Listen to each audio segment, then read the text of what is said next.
Welcome to the studio here at Once More Golf. My name is Mark Amy and this is our final episode in our series of how to practice. So far we have covered feedback, so the feedback of what you've achieved to hit that shot, what you've done, what moves you've done to hit that booming shot down there, or that shot which is a miss hit, and what you need to correct, which is vitally important.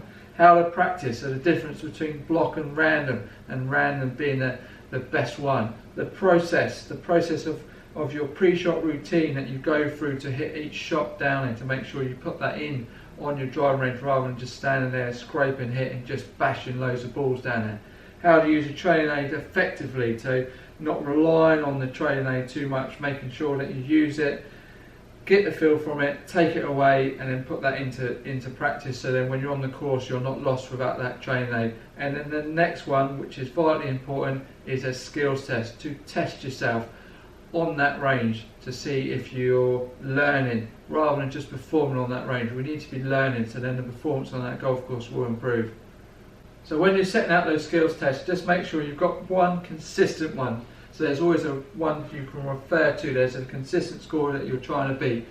With the other skills tests, try to make them as varied as possible, so you're trying to cover all aspects of the game. So short game, mid irons, long game, striking of the ball, distance control. Just have all those different skills tests in there. Just make sure you've definitely got one consistent. Sometimes the skills test will have to vary slightly because of if you've used a different practice facility. But try and keep that one consistent one in there, so then each time, say you've hit 10 balls down there, you've got your markers set out, you've done various different shapes to get in between those markers, you've used various different clubs, so you've exchanged clubs each time through that test. You've got 10 balls and you've got 4 out of 10 on that particular occasion.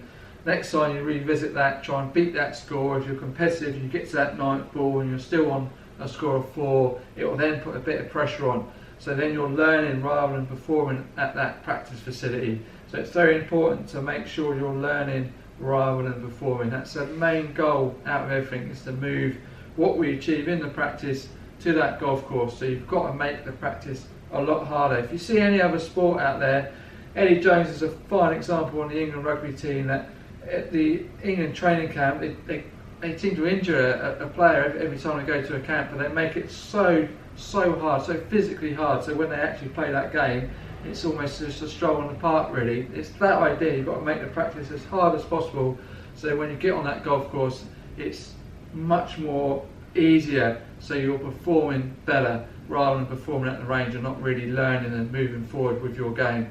So if you put all those episodes together, like I said, feedback, the process, the random practice, using the training aid correctly, then your tests, and you'll definitely move that game to the next level. Give us a good thumbs up, enjoy the series, and I'll see you soon.